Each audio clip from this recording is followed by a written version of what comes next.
सूर्य की उपासना का महापर्व छठ की तैयारियां शुरू हो चुकी हैं और अभी हम जिस जगह पर मौजूद हैं वो शंकर घाट है। यहाँ पर तैयारियां पूरी तरीके से पूरी हो चुकी हैं और लगातार जो छठ करने वाले लोगों की संख्या है वो बढ़ती जा रही है। आज भी देखिए कि जो तैयारियों का जायजा लेने यहाँ पर छठ घाट के समिति के लोग हैं, यहाँ प्रबुद्ध लोग हैं, वो पहुंचे हुए हैं।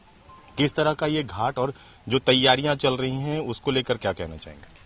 बहुत ही सुंदर जगह है और आज मंदिर के दर्शन करने के बाद हम लोगों ने पूरे इलाके का जायजा लिया। तैयारी बहुत अच्छी चल रही है, सफाई भी दिख रही है और छोटी छोटी बातें जो यहाँ पे आएंगे पूजा करने वाले उनके लिए ध्यान में रखी गई है। साफ सफाई से लेके ट्रैफिक से लेके आने जाने की व्यवस्था से लेके हर चीज। आगे की कुछ योजनाओं पे भी यहाँ चर्चा हुई, जैसे पीछे कुछ निर्माण वगैरह और हो जाए जिससे ये पानी और साफ हो और बहाव और अच्छा हो, तो उस पे भी आगे काम किया जाएगा। पर अभी तो जो तैयारी है उस बहुत ही अच्छी है और मैं सबको अग्रिम शुभकामनाएं देता हूं और समिति को बहुत बहुत अग्रिम बधाई। छठ को लेकर लगातार लोगों के बीच में जो रुझान है वो बढ़ता जा रहा है, इसके श्रद्धालुओं की संख्या बढ़ती जा रही है। लगता है कि कुछ और व्यवस्था यहाँ पर करने की जरूरत है ताकि जो छठ करने वाले लोग हैं उनको राहत मिल सके, उनको सुविधा मिल सके। देखिए, सोनी जी, पांडे जी वगैरह ने ये शुरुआत की थी और आज आप देखिए अंबिकापुर में ही कितने छठ घाट हो गए हैं, एक नहीं अनेक हो गए हैं।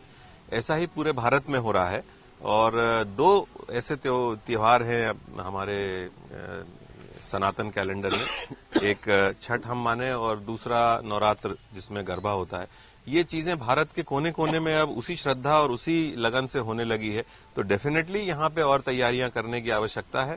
प्रशासन को और जितने धार्मिक और सोशल संगठन है उनको भी मन से और जुड़ना चाहिए और अच्छी व्यवस्थाएं करनी चाहिए। व्यवस्थाएं और बेहतर करने की जरूरत है। यहाँ पर जो सफाई होती है वो एक तरह से सामाजिक सहभागिता के द्वारा की जाती है। इस बार भी सफाई के लिए आप लोगों ने सामाजिक रूप से काम किया, कई सारे जो सामाजिक संगठन है वो आए थे। किस तरह की व्यवस्था रहती है, कैसे लोग आते हैं?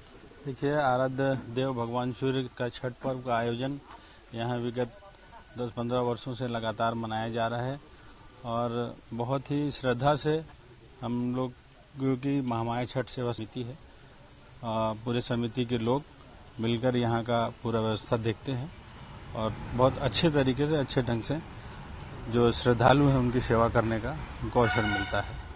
श्रद्धालुओं के सेवा का अवसर मिलता है, लेकिन जिस तरह से समिति ने एक शुरुआत की थी और उसका जो स्वरूप है वो काफी बड़ा हो चला है। समिति के अध्यक्ष हमारे साथ मौजूद हैं। ये बताइए कि कैसे इसकी शुरुआत हुई थी, कितने लोग पहले किया करते थे, अब उनकी संख्या कितनी हो गई? देखिए, जब हम लोग 4-5 सदस्य जो है यहाँ आज से 27 साल पहले जब आए तो पगडंडी और जंगल था और शुरू में जो है दिक्कत तो गई यहाँ पे व्यवस्था छठ पूजा के लिए करने में, और धीरे धीरे फिर शहर के लोग जुड़ते गए और सभी सामाजिक संगठन के लोग भी साथ दिए, तो आज ये व्यवस्था कम से कम यहाँ पे 50,000 लोगों की बैठने की व्यवस्था महामाया छठ सेवा समिति के द्वारा किया गया है। इस बार अगर बात करें तो छठ की शुरुआत कब होगी, कब तक ये छठ चलेगा और समिति की तरफ से क्या क्या इंतजाम किए गए? 17 नवंबर से नहान खान है, 18 नवंबर को खीर भोजन और घाट छेकाई, 19 नवंबर को शाम को डूबते हुए सूर्य भगवान को अर्घ देना, 20 नवंबर को जो है सुबह उगते हुए सूर्य भगवान को अर्घ दे के हवन करके पूजा का समापन होगा। और महामाया छठ सेवा समिति के द्वारा इस वर्ष पूरे घाट पे पंडाल की व्यवस्था की गई है। अर्घ देने के लिए दूध की व्यवस्था समिति के द्वारा किया जाएगा। अलाव के लिए लकड़ी 50 कुंटल का व्यवस्था रहेगा और समिति के कुछ सदस्यों के द्वारा शाम को चाय की व्यवस्था की जाती है निःशुल्क, जो रात भर वो चाय की व्यवस्था रहता है। ये अब इस बार जो है चुनाव भी सेम डेट पे है, 17 नवंबर को, जिस तरह से बताया आपने कि नहाय खाए से छठ की शुरुआत होगी, मतदान भी उसी दिन है। इसको लेकर लगता है कि कुछ असर पड़ेगा, मतदान पर इसका असर पड़ सकता है? 17 नवंबर को नहान खान है, तो जो छठ उपवास रहेंगी महिलाएं वो तो मतदान करने, मेरे को नहीं लगता है कि वो पोलिंग बूथ तक जाएंगी, क्योंकि बहुत ही ज्यादा परहेज वाला ये त्योहार है और उसी दिन चालू हो रहा है। तो मेरे को तो नहीं लगता है कि उस मतदान करने उपवास रहने वाली महिलाएं वहां तक पहुंच पाएंगी। तो ये मतदान के प्रतिशत पर भी इसका असर पड़ेगा। आप काफी सालों से जो राजनीति के क्षेत्र में जुड़े हुए हैं, लगता है कि चुनाव आयोग को इस पर ध्यान देना था और जो डेट है उसको लेकर कुछ संशोधन करने की जरूरत थी? जी, चुनाव आयोग को इसका संज्ञान में लाया गया था इस बात का, पर चुनाव आयोग ने नहीं समझा उसको उचित करना चाहिए था। देखिए, जो मतदान का असर है वो साफ तौर पर दिखेगा।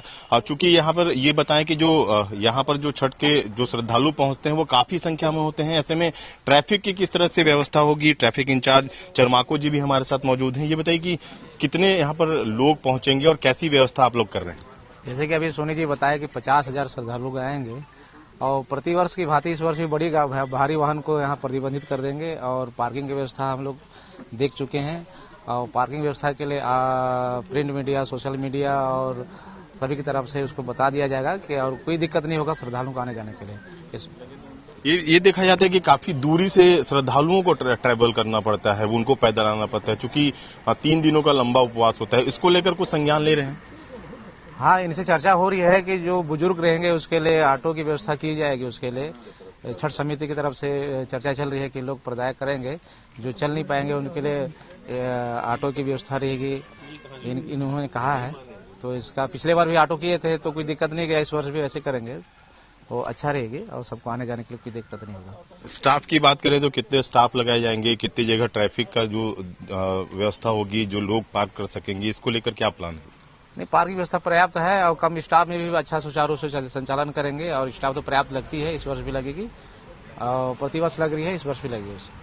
तो ये तमाम तैयारियां हैं वो करीब करीब पूरी कर ली गई हैं और छठ महापर्व एक तरह से जो माना जाता है कि काफी जो इसमें परहेज वाला ये त्योहार माना जाता है, काफी नियम से ये त्योहार किया जाता है, ऐसे में इसकी तैयारियां पूरी कर ली गई हैं और ये माना जा रहा है कि हर वर्ष की तरह इस वर्ष भी यहाँ पर हजारों श्रद्धालु पहुंचेंगे जो छठ को लेकर महापर्व में शामिल होंगे। ऐसे में जो तमाम तैयारियां हैं वो पूरी कर ली गई हैं।